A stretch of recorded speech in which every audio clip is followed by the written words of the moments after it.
Buenos días, queridos estudiantes. Hoy comenzamos un nuevo mes en el que ya estamos acercándonos más y más a nuestra meta. Paso a pasito vamos adentrándonos más a nuestra meta. En el día de hoy vamos a adentrarnos en lo que es un repaso muy esquemático de dos temas específicos. No nos abarcaría el tema, no nos abarcaría el tiempo si nos adentramos en todos los temas que hemos avanzado hasta el día de hoy. Lo vamos a dejar eso como investigación y como repaso para ustedes. Pero vamos a adentrarnos en profundizar dos temas más. Recordar dos temas más que en lo personal un poco se ha ido dificultando y también son de suma importancia. Estos temas que vamos a adentrarnos en primer lugar son la visión escolástica con Santo Tomás y lo que va a ser el pie a lo que es la ética.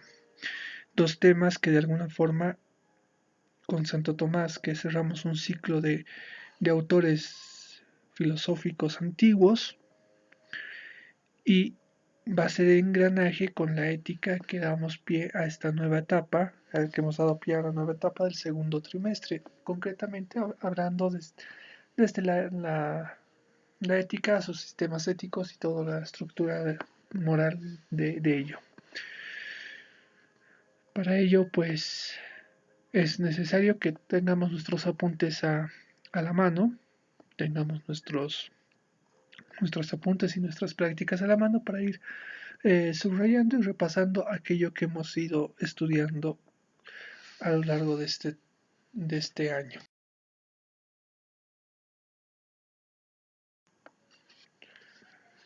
Santo Tomás y la escolástica. El primer tema que nos va a abarcar va a ser Santo Tomás y la escolástica.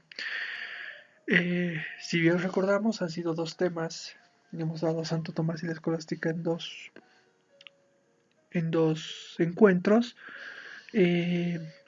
Vamos a tratar de resumir un poco. Para entender un poco lo que es la figura de Santo Tomás, hay que entender un poco lo que es la figura escolástica. Y para ello es necesario adentrarse en un contexto histórico en el que este va a surgir, porque de alguna forma podemos juzgar desde nuestro contexto histórico ciertos acontecimientos, qué sé yo, podemos pensar el hecho de decir, pero la escolástica estaba marcada por la era oscurantista desde esta época, ¿no? Pero si nos adentramos dentro de la dimensión concreta y miramos desde en sus zapatos, vamos a poder entender un poco esta dimensión escolástica. Bien. A ver, tiene lugar en la Edad Media y abarca aproximadamente 10 siglos. Es una etapa muy larga en la que va a ir 10 siglos. Va desde el siglo V después de Cristo, obviamente, con la caída del Imperio Romano. Cae el Imperio Romano y empieza esta nueva era, ¿no? Hasta el siglo XV, que con la caída de Constantinopla, con dos etapas que surgen a partir de dos caídas, el Imperio Romano y después Constantinopla. Junto, para empezar, retrocedamos un poco otra vez al siglo V. A pesar de la caída del Imperio Romano, aún muestra influencia política en la administración y el régimen militar. ¿Por qué? Porque resulta que con la caída del Imperio Romano empiezan a surgir los nuevos pueblos de Europa. Estos nuevos pueblos de Europa van a asumir esta influencia política que tiene el Imperio Romano, es decir, se va a manejar por un emperador, por un congreso que va a determinar las normas y por un régimen militar. la administración, una forma de gobierno, una administración y un régimen militar, ¿no? Pero no se quedan solo en esa dimensión escolástica, sino que van a avanzar y van a recuperar lo que es la lengua, sus tradiciones y costumbres que tiene cada pueblo. Es decir, lo que van a hacer es recuperar la lengua materna, aquella culturalmente inmersa en su lugar de origen, sus tradiciones, aquello que ellos han ido rescatando a lo largo del tiempo, ¿no? Antes de que sean conquistados por, ¿no? Y las costumbres que ellos mismos van asimilando eh, dentro de este contexto novedoso que está surgiendo la escolástica.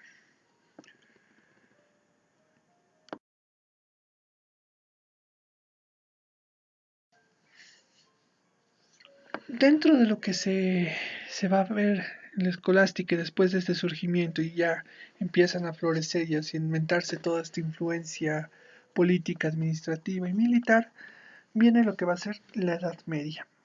La Edad Media se va a caracterizar justamente por la configuración de los reinos, ¿no? Se va a configurar los reinos en determinadas zonas, por ejemplo, Castilla eh, y otros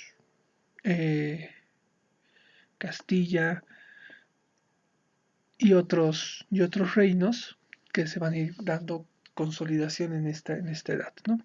Pero también se caracteriza por una invasión cultural y religiosa de otros pueblos que vienen del Asia y del Medio Oriente. Es decir, estos se van a ver influenciados también por culturas distintas y por religiones distintas también, ¿no? Y como se ven como cierta forma invadidos, esta situación va a dar origen a lo que es el feudalismo, ¿no? ¿Qué es el feudalismo? Es una forma de organización política, económica y social basada en feudos.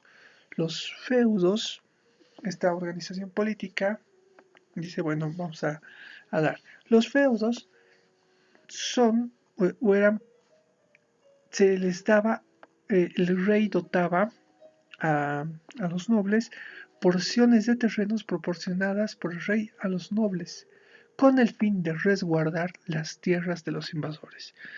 Yo, por ejemplo, yo era el rey de cierta zona. Proporcionaba a los nobles, a los que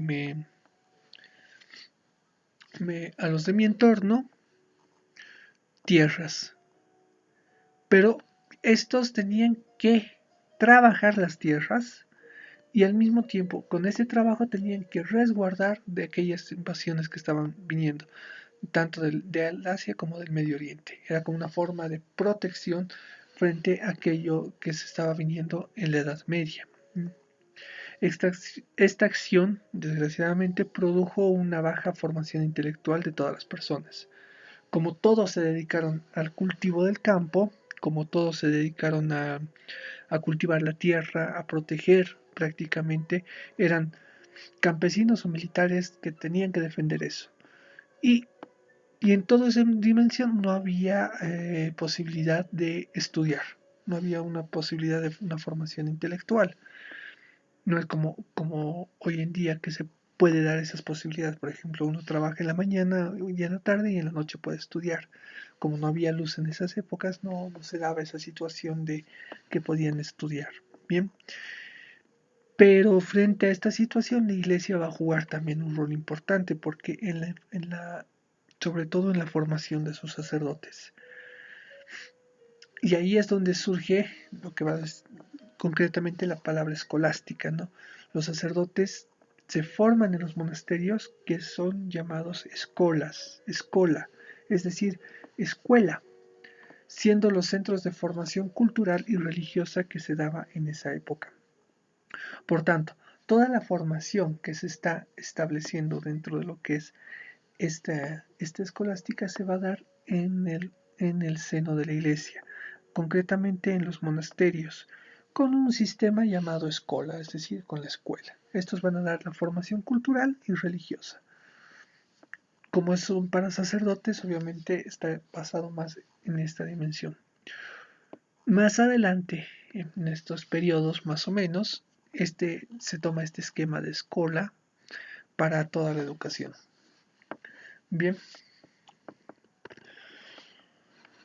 esto es importante resaltar cómo va surgiendo esto, porque de alguna forma lo que la Edad Media y lo que es concretamente la escolástica surge desde una plenitud del Imperio Romano donde todos eran cultos, sufre la invasión, se reestructura todo el dinamismo cultural en el siglo V, llega la Edad Media por mecanismos de defensa tratan de romperlos, tratan de defender sus fronteras, para ello proporciona lo que es un feudalismo, porciones de tierra a nobles y esos con su gente se encargan de proteger, pero dejan de lado la formación intelectual.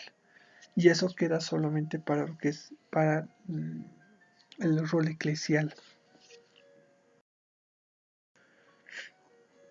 Ahora, el carácter concreto mismo de la escolástica, para empezar, se va a basar en una escuela que va a regir una formación muy fuerte dentro de lo que es el clero.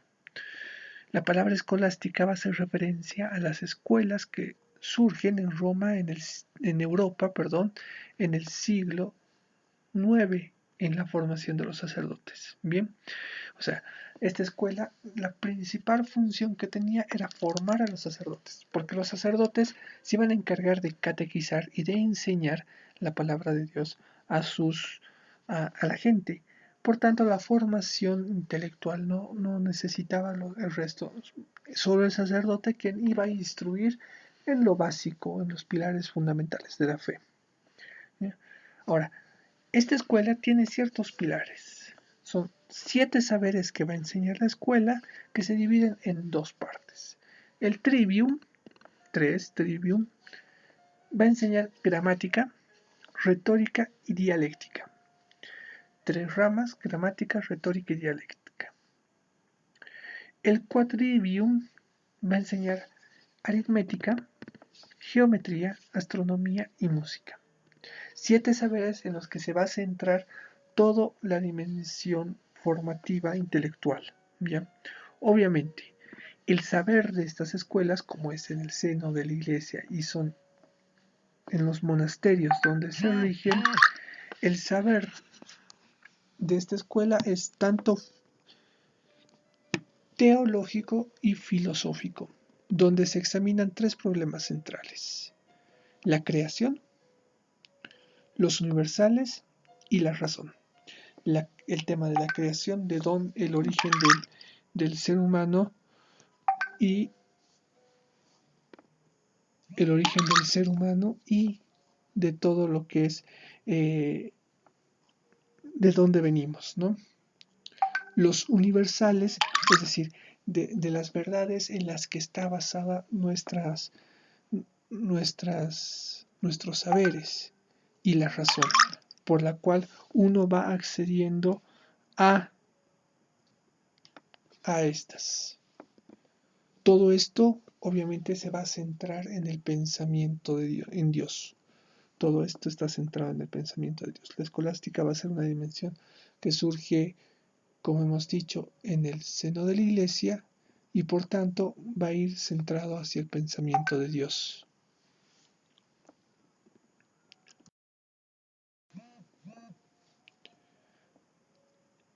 Como toda escuela, cada escuela tiene un método. El método escolástico tiene su método, tiene su propia metodología en la cual uno va trabajando. Y este método está basado en 3 pasos. La lección, que es la lectura de un texto, puede ser la Sagrada Escritura, un escrito de los padres de la Iglesia, de teólogos o filósofos antiguos.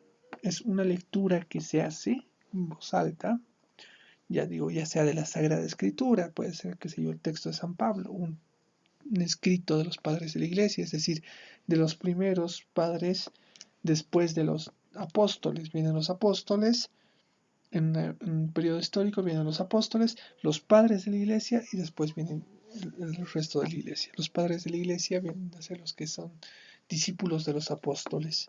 Y estos dejan ciertos escritos muy importantes, por ejemplo, San Ignacio de Antioquía, Juan Crisóstomo y otros, ¿no? Teólogos o filósofos antiguos como Orígenes, como Aristóteles, Platón mismo, sin necesidad de entrar dentro de lo que es el ámbito eclesiástico, ¿no? Sino hay una amplitud dentro de lo que es el saber frente a ello. Bien, se hace la lectura del texto, se lee. Después viene el segundo paso, que es la quaestio. La quaestio es el comentario que hace el profesor, es decir, la explicación que va a hacer el profesor frente al texto. Qué sé yo, hemos leído la carta a los romanos de San Ignacio de Antioquía. La carta a los romanos tiene cierta estructura que va a presentar, ¿no? El profesor va a explicar la carta a los romanos, va a dar su comentario, lo que él piensa sobre esa carta, y va a dar paso a la tercera parte, que es la disputatio. ¿Esto qué es? Es la discusión, o mejor dicho, un debate sobre el tema expuesto. Por ejemplo, la carta de los romanos de San Ignacio habla sobre la muerte, habla sobre la dimensión del martirio y con la unificación de la Eucaristía en trigo molido.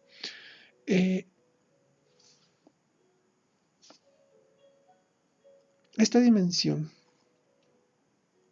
expone el tema y los alumnos, junto con el profesor, generan un debate expuesto al tema, ¿no? Empiezan a ver, no, yo no estoy de acuerdo con tal párrafo.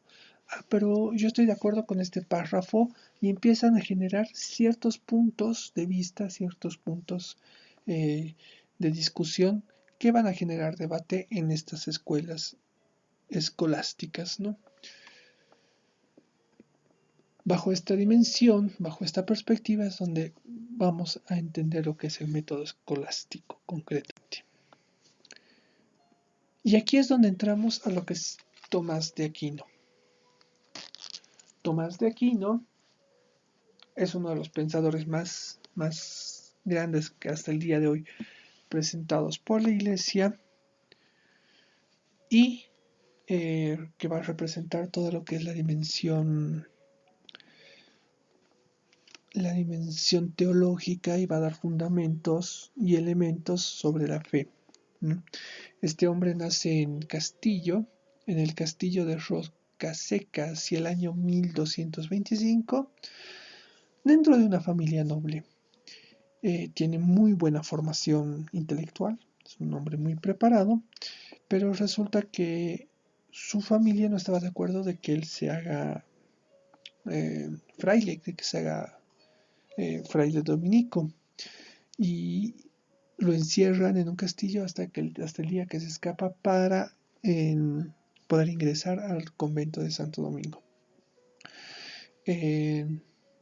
Causa mucho rechazo en su familia, pero eso no lo detiene y sigue su formación intelectual hasta los últimos días de su vida. Profesor en varias universidades, un hombre sumamente preparado en cuanto la formación y el interés de unir la fe y la razón. Hasta el día de hoy se sigue estudiando este hombre en muchos lugares, tanto en filosofía como en teología, y se lo conoce, es uno de los grandes pensadores dentro del mundo cristiano, y se lo conoce como el Doctor Angelicus o el Aquinanti. Es títulos que se los han dado más adelante. El Doctor Angelicus tiene una razón de, se dice que este tipo de doctorado que otorga, que es un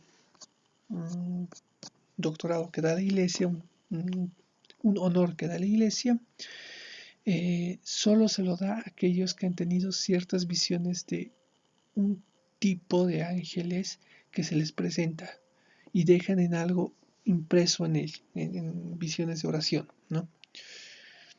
dicen que se le presentó y deja esta visión, ¿no? Por eso se lo conoce como el Doctor Angelicus. En el siglo XIII se dio el descubrimiento de las obras de Aristóteles y con ello una nueva etapa de pensamiento, ¿no? Porque hasta ese siglo estaba más la influencia de Platón. Con esta influencia de Platón como que no era como una visión dualista y aparece Aristóteles y cambia la visión del pensamiento, ¿no? Tomás de Aquino realiza una adaptación, como estaba de moda Aristóteles, realiza una adaptación de la filosofía griega antigua al pensamiento cristiano escolástico.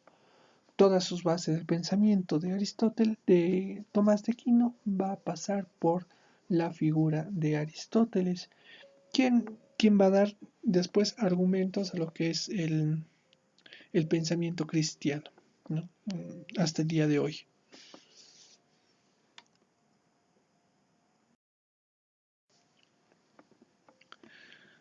Él presentaba ciertos problemas filosóficos frente a lo que es la dimensión de la fe.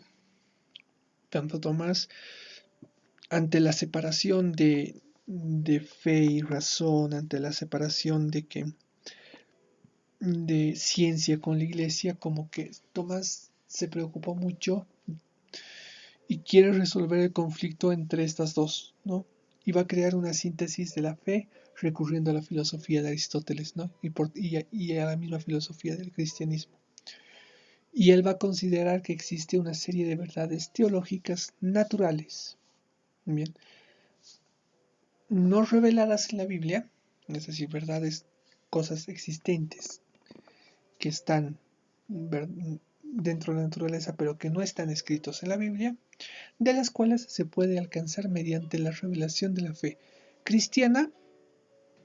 Sí, no niega la dimensión de que un cristiano puede alcanzar, como también a través de nuestra razón innata o natural, sin negar, es decir, nos separa la razón de la revelación. Bien, y por ello, como que de alguna forma contextualizando esto que dice, resulta de que como se estaba dando la ruptura tan fuerte de la fe y la razón, decían los que tienen razón no son creyentes y hay que condenarlos. Y los que tenían la razón decían, no, los que tienen fe son tontitos y no hay que tomarlos en cuenta. Era como que se empezaba a menospreciar, obviamente, y los que tenían fe no aceptaban verdades más allá de lo que no estuviera escrito en la Biblia. Si no estaba escrito en la Biblia, no existía, ¿no? Por ello, como que Tomás quiere recurrir a esto, decir, no, hay que unir esto, no se puede vivir separado, porque la razón te va a dar fundamento, te va a dar de la fe. Para ello, dice esto que decíamos, ¿no? Existen verdades naturales que no están necesariamente en la Biblia. ¿Mm?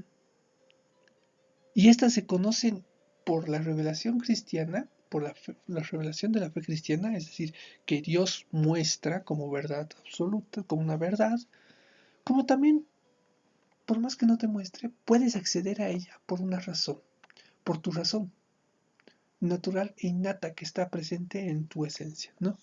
Frente a esto, ¿qué va a decir este doctor? Él mismo dice Santo Tomás, Dios es la misma verdad y no cabe duda de la revelación. La razón usada rectamente nos lleva también a la verdad. Por tanto, no puede haber conflicto entre filosofía y la teología, porque sería una discordia dentro de la verdad. Bien, o sea, no puede haber discordia, no puede haber una discordia frente a la verdad. Y la verdad no solo te la da la fe, sino también te la da la razón. Tú accedes a la verdad mediante la razón y también mediante la fe. Por tanto, son dos elementos que no son conflictos, eh, sino son dos dos virtudes que van juntos con la persona, ¿no? Y por eso a partir de en este sentido tenemos dos caminos de saber, ¿no? Por un lado tenemos la filosofía, que se va a centrar en el ejercicio pleno de la razón, y la teología, que se va a centrar en la revelación divina. A partir de esta revelación divina, o a partir de este ejercicio pleno de la razón, es donde uno va a acceder a lo que es el conocimiento o lo que es la verdad. Este es el primer problema filosófico que se va planteando. Como este problema filosófico acontece dentro de lo que es la escolástica, también el problema es Dios. Por tanto, ¿existe Dios? La pregunta es, ¿existe Dios?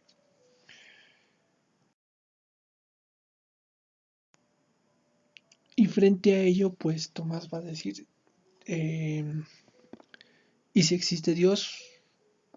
¿Dónde está? Que no lo veo. ¿Dónde está que no lo toco? ¿Dónde está? Por esto, ¿no? Por eso Tomás va a acceder a 5 pruebas. Va a acceder a pruebas en las que va a determinar o va a concluir que Dios existe. Estas pruebas hoy en día las podemos tomar, las podemos pensar como de alguna forma algo cierto y innato, ¿no? La primera prueba dice, de la existencia de Dios es de que se da por medio del movimiento. Bien, todo lo que se mueve es movido por otro motor, y así sucesivamente hasta llegar al infinito o motor primero, y ese motor primero es Dios. ¿Qué va a decir? El movimiento, de alguna forma, qué sé yo, el movimiento, he movido mi lápiz de aquí, de izquierda a derecha. Ese movimiento no puede darse por sí solo, tiene que haber algo que lo mueve, que es otro motor. Ya, ese motor es mi mano. Pero esa mano también tiene movimiento y por tanto algo le tuvo que dar otro movimiento. Y llega de esa forma hasta el infinito, o primer motor. Y ese primer motor de movimiento va a ser Dios. Dios siempre es movible e inmovible, ¿no? Jugándose esa paradoja. La segunda prueba dice que es por la causa eficiente. Bien. Todo tiene una causa porque si no, no habría un efecto. Bien, la causa eficiente. ¿Qué causa que una causa que el celular tenga batería o que el celular esté con batería? Bien, esa causa es de que se haya cargado. Y esa causa primera, digamos que sea de electricidad. Pero, ¿y cuál es la causa de la electricidad? Y vamos así hasta llegar a la causa primera, que es Dios. Dios es causa de toda la creación, de todo lo que vemos y todo lo que existe. Bien, la tercera prueba de Santo Tomás va a pasar por lo posible y necesario. Bien, es decir, la generación y la corrupción que muestra que hay entes que pueden y no pueden ser, y esa causa primera es Dios. A ver, generación y corrupción. Algo que me va a mostrar que yo puedo ser algo. O corrupción, que no puedo ser algo. Bien, pero como yo puedo ser algo, para que yo pueda hacer algo o no pueda hacer algo, va a depender de alguien. Ese alguien es una causa, es una causa.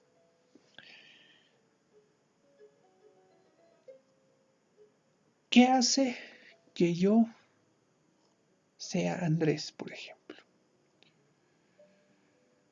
Bien, hay una causa, hay por lo posible una generación, bueno, ciertas cosas y ciertas características. Y por medio de la corrupción, otras características. Pero esa causa primero me lleva a otra causa, a una causa primera, mejor dicho. y esa va a ser Dios. La cuarta prueba, vamos entrando a lo que es la cuarta prueba, es por los grados de perfección. Hay diversidad de grados de perfección que se aproximan más o menos a la absoluta. Y por eso son grados de ellas, ¿no? Como tenemos un grado de perfección, qué sé yo, podemos decir perfecto es aquel que tiene la nariz, la nariz plana, o la nariz recta, mejor dicho. Perfecto es el que tiene la nariz recta. Bien, entonces hay grados de perfección. Quiere decir, tal persona no tiene la nariz tan recta, pero se está aproximando a. Otros tienen la nariz más, más doblada, no, se ha alejado a. Pero hay una cierta grado de perfección que se aproxima a lo que es la perfección total. Y esa perfección total del ser, de todo el ser, se llama Dios, ¿no? Por ello, Dios, digamos, sería como el grado de perfección. ¿Cómo alcanzamos ese grado de perfección? A medida que se va comparando uno con este Dios. Obviamente a veces puede llegar lo que es una frustración, por ejemplo, ¿no? Y la quinta prueba, y la última prueba de la existencia de Dios, es por el gobierno del mundo. Bien, los entes inteligentes tienden a un fin y a un orden, no por azar, sino por la inteligencia que los dirige. Existe una inteligencia que ordena la naturaleza y la impulsa a su fin, y ese es Dios. Bien, o sea, existe un gobierno, alguien que gobierna este mundo. Entonces los entes, que son los entes inteligentes, tienden a un fin y un orden. O sea, están buscando alcanzar algo, una meta. Y para ello van de una forma ordenada. No por azar, no por instinto, sino por inteligencia que los dirige. Alguien que los dirige de una forma inteligente y ordenada dentro de lo que es el mundo de la naturaleza y los va a impulsar a su fin, alcanzar el fin necesario. ¿Y eso qué va a hacer? ¿Quién es? Es Dios.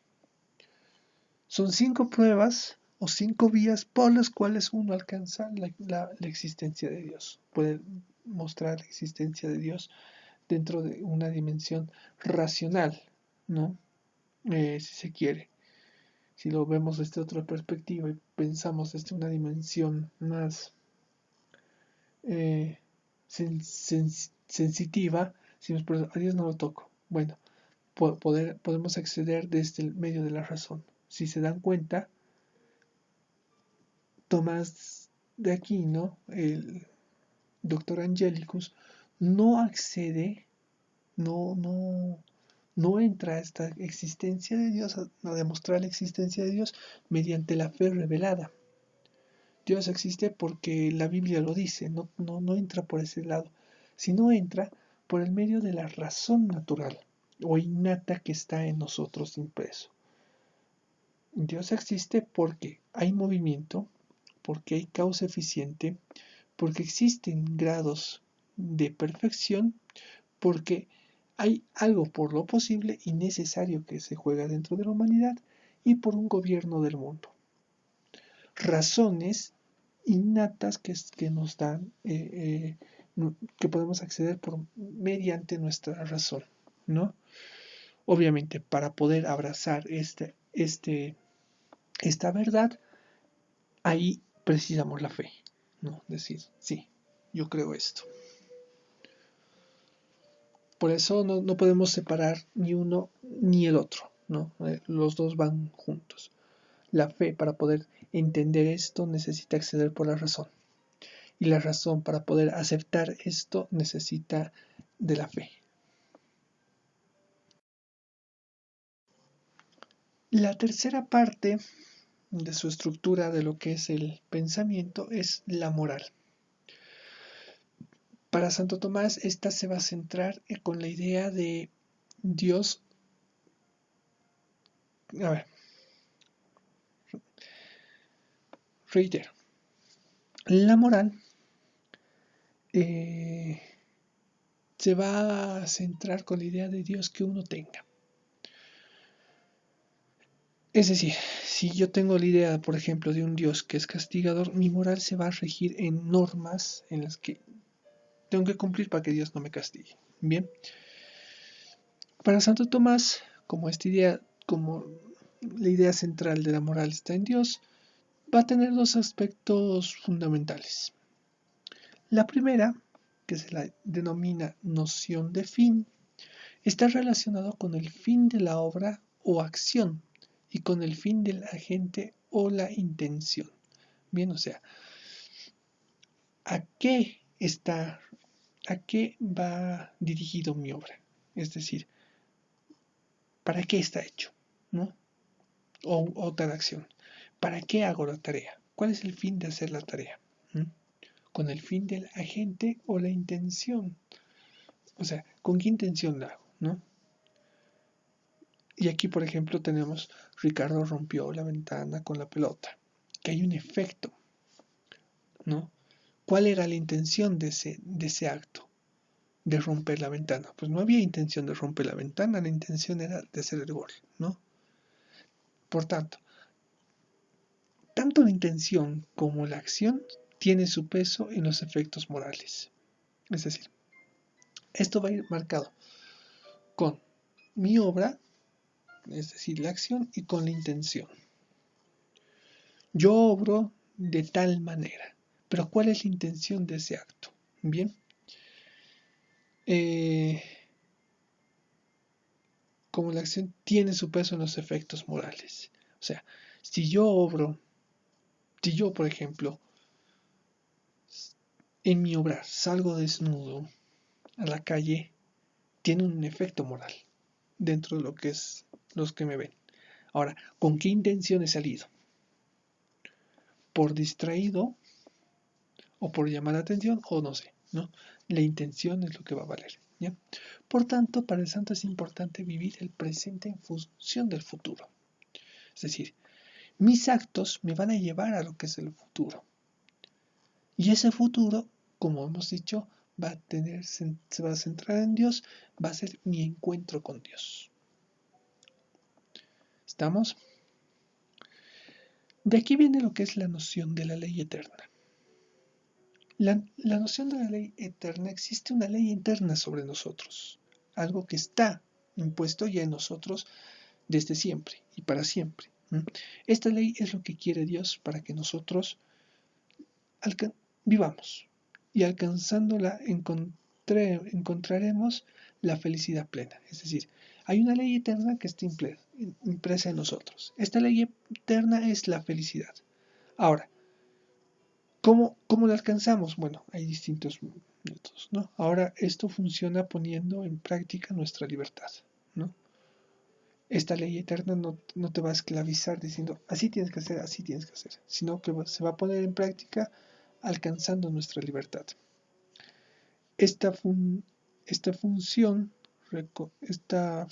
reconociendo algo como bueno para nosotros a través del intelecto y tendiendo hacia ello por medio de la voluntad. Bien, por ejemplo, la felicidad. Recordemos un poquito la ética de Aristóteles. La felicidad se alcanza por medio de la virtud. Y la virtud se consigue a través de los hábitos. Bien, ahora, hemos dicho que la libertad va a funcionar reconociendo algo bueno para nosotros. Bien, para mí es bueno tomar helado una vez a la semana. Bien, esto lo va a reconocer mi intelecto porque ha habido ciertas formas o manifestaciones que han descubierto que tomar helado una vez a la semana me hace bien. ¿Ya? Y por tanto va a tender hacia ello por medio de la voluntad. Como me hace bien, ya no necesito obligarme sino por medio de la voluntad, espontáneamente voy a consumir el helado semanalmente. Bien, estamos, o sea, Hasta aquí podemos pensar con lo que es Santo Tomás, con la estructura moral, con la estructura, eh, con todo lo que es su pensamiento. Desde la escolástica, desde el contexto histórico de la escolástica, hasta los problemas filosóficos que va planteando. Hemos dicho 3 problemas: la razón y la fe, la prueba de la existencia de Dios y ahora la moral, ¿no? Hasta aquí hemos cerrado con un tema. Y hasta aquí, digamos, hemos dado un cierre a un ciclo de conocer ciertos autores importantes dentro de lo que es el pensamiento filosófico. Vamos a dar comienzo ahora a la nueva etapa. Cerramos con moral de Santo Tomás y vamos a dar pie a lo nuevo. Nuestro siguiente tema, que es la ética. Pregunta que hemos realizado el primer o el último día de clases del trimestre y con el cual vamos a seguir reflexionando durante este bimestre. La ética es un instrumento de elección u opinión personal y libre frente a 2 o más situaciones existenciales o sociales calificadas como buenas o malas. Bien, instrumento. Algo que me ayuda. Un instrumento puede ser un celular, puede ser un martillo, puede ser una computadora, pero esto tiene algo que me va a ayudar. Bien, ¿esto qué va a hacer? Va a calificar ciertas acciones. ¿A qué me va a ayudar? A tener una opinión libre, personal, y a calificar situaciones como buenas o malas. ¿Qué es bueno, qué es malo? Bien. Aunque detrás de toda decisión va a estar el fundamento del querer. Quiero esto y ya está, ¿no? En este sentido, el problema radica en saber decidir un hecho con sumo cuidado. Por ello decimos que la ética es el arte de vivir libre frente a mis decisiones, ¿no? O sea, como yo quiero algo, el problema va a estar el hecho de decidir, porque resulta que tomo algo y no había sido lo que quiero y lo desecho, ¿no? O sea, es tener cierto cuidado, vivir con sumo cuidado frente a mis decisiones, frente a lo que yo quiero hacer, ¿no? Y por ello podemos decir que la ética es el arte de vivir frente a mis decisiones, vivir libre, no como esclavo, sino vivir libre frente a mis decisiones. Yo decido seguir trabajando aquí, yo no. Por ello, la ética es una reflexión de la conducta o actuar del ser humano, cuyo objetivo es mostrar metodológicamente correcta los fundamentos para una vida justa, racional y plena. O sea, la ética es lo que va a reflexionar el ser humano en base a su actuar, su conducta, ¿no? Y, y en ese sentido, ¿qué va a hacer? Va a mostrar metodológicamente aquello que es correcto. Los fundamentos de una vida justa, dice, ¿no? Racional y plena.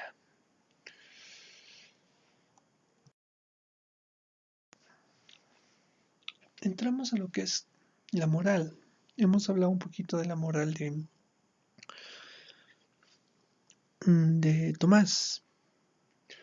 La palabra moral como factum, es decir, como un hecho o una realidad concreta, es el conjunto de normas, exigencias, valoraciones y sanciones que regulan los comportamientos de las personas que van a integrar un determinado grupo humano. A ver, son conjunto de normas, reglas, que van a regir, van a regular todo tipo de comportamientos. ¿Puedo hacer esto? ¿Puedo salir desnudo a la calle? No. Bien. ¿Y esto por qué? Porque tienen que integrar un determinado grupo humano. Un determinado grupo humano ha dicho que no se puede andar desnudo. Bien. Todos vestidos, ¿no? Como norma. La palabra moral viene del latín mos moris, que significa costumbre, sentimiento, modo de ser, carácter, hábitos, ¿no?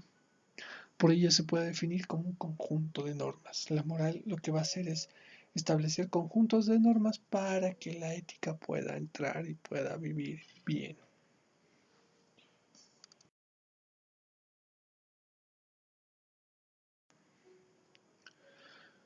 La ética puede juzgar la bondad o malicia de los actos humanos, según estos estén sujetos a las normas. Bien, o sea, la ética lo que va a hacer es decir, fulanito mal, ¿no? Malo, bondad o malicia de los actos humanos, según estén sujetos a las normas. ¿Por qué es malo fulanito? Bueno, resulta porque habían dicho que mi norma dice no robarás y el tipo se mandó tremendo robo, ¿no? O sea, definir algo bueno o malo, ¿no? Sujetos a las normas. Deriva de la palabra ethos, que se puede ver desde dos perspectivas.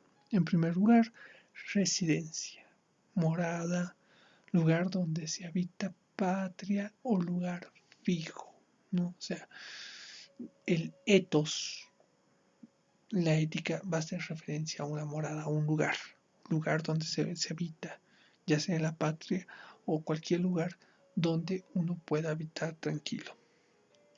Y la segunda acepción se puede usada como modo de ser, costumbre, carácter, comportamiento o modo de vida. Un modo de ser que va estableciendo, digamos, su personalidad.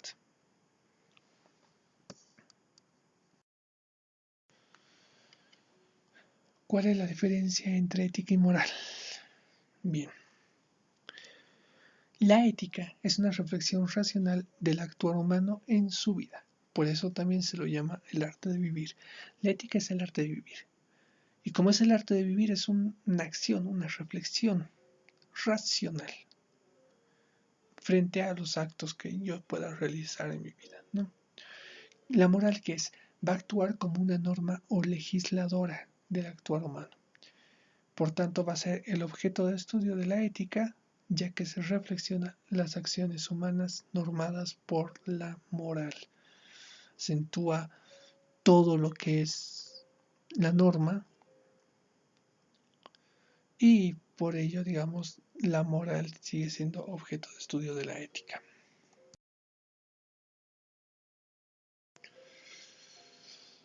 Hasta aquí llegamos con nuestros dos temas que de alguna forma son importantes volverlos a repasar, volverlos a comprender y sobre todo volverlos a escucharlos, repetirlos, porque de alguna forma nos van a ayudar a adentrarnos más en la vida del estudio, ¿no? Los dos temas, como he dicho, son elegidos para poder repasar aquello que estamos estudiando, ¿no? Y nos va a ayudar también a engranar toda la primera parte de la introducción a la filosofía antigua, desde Aristóteles y los otros, hasta la segunda parte de una filosofía que se basa en la ética, que nos va a llevar a nuestra reflexión, ¿no? Una filosofía ética que ayuda a nuestra reflexión, a nuestra credibilidad como personas. Hasta aquí nuestro repaso rapidísimo por estos ambientes. Junto a este repaso les voy a dejar una hojita con vocabulario la cual ustedes van a ir trabajando y con algunas preguntitas en las que vamos a ir respondiendo en base a estos temas. Preguntitas que posiblemente hayamos respondido con las prácticas, pero como que como forma de repaso y trabajando la práctica.